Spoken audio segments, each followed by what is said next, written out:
ផ្នែកទី4យុទ្ធសាស្ត្រផ្លាស់ប្ដូរតម្លៃខ្លួននិងការកែច្នៃធនធានទំនេរ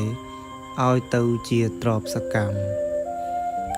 ផ្នែកទី4នេះដែលជាទម្រង់រួមបញ្ចូលគ្នាយ៉ាងពិសេសប្លែកពីផ្នែកមុនជម្រើសនេះនឹងផ្ដោត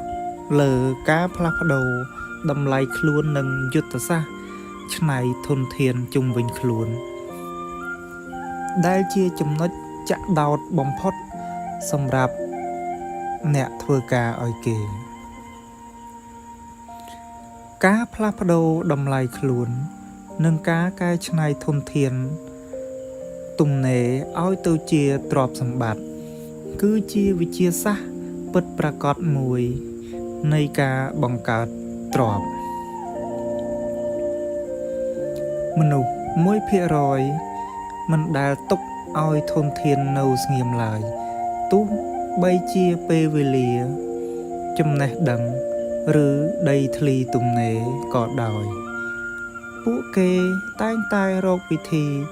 បំលែងកម្លាំងពលកម្មឲ្យទៅជា